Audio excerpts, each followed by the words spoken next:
Today's chord is brought to you by a little green fairy and comes from one of my favorite animation composers, Joel McNeely. This is Keith Horn's Chord of the Week. In 2010, I took my 6-year-old daughter to El Capitan Theater in Hollywood to see Tinkerbell and the Great Fairy Rescue. We loved every minute of it, and I was especially impressed with the score by Joel McNeely. It's a perfect blend of magic, fantasy, and adventure with a nod to classic Disney animation scores. The section I want to focus on is toward the end of the film in Act 3, where Tink is trying to save her friend Vidya. Here's that scene.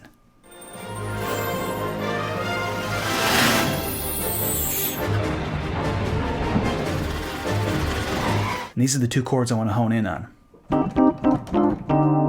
Right there. And these are the chords that McNeely uses. C minor over D, and D minor over A flat. And it just alternates between them. This is an example of triads over borrowed bass. Say what now? And even though D is part of C minor, it's unusual to play a minor triad over its own ninth. So I'm counting this D as a borrowed bass note. At least I think it's unusual to do that. Is it unusual? It's not unusual. It's not? Okay, thanks, Tom. And the second chord is a minor triad over its own tritone. D minor over A flat. It's a clever harmonic device that's really good for these kind of action scenes with high stakes. Steak? And it's these bass notes that make the chords so interesting. McNeely could have just as easily played C to G in the bass.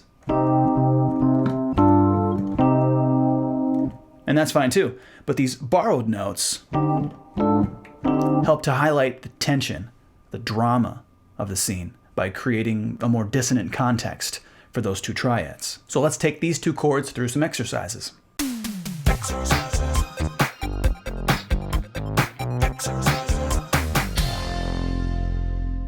First, we'll take the C minor over D by itself, take it through the circle of fifths, through the authentic cycle with voice leading, like this.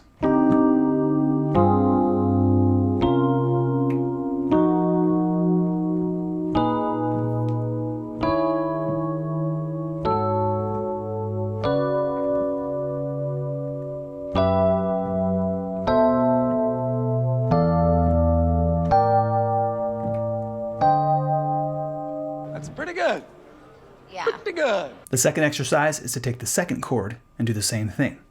So D minor over its own tritone. And that sounds like this.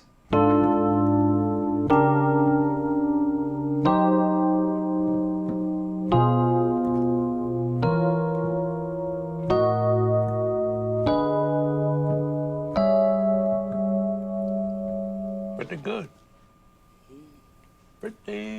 Pretty good. Next, we can alternate the two triads and take those two chords through the circle of fifths in the authentic cycle like this. So C to D. I'm not going to say minor every time since every triad is minor. So C to D and then F to G, but inverted. And there's our voice leading between the D minor and the F minor right there. Okay, so that'll sound like this, just to get used to the right hand. So from C, F, B flat, E flat, A flat, D flat, F sharp, B, E, A, and run it through the whole cycle. And finally, we'll do the same thing, but add the left hand from C over D, from F, from B flat, E flat, A flat, D flat, F sharp, B, E, A, D, G, and back to C.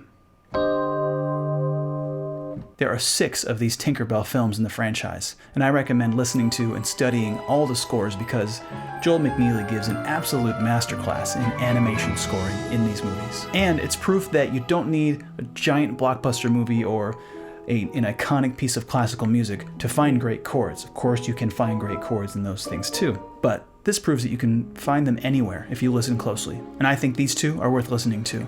So thanks for watching, take good care of yourselves, and happy practicing. Yeah. Who this? This beat. Yo, who this? Yo, who this? Who this?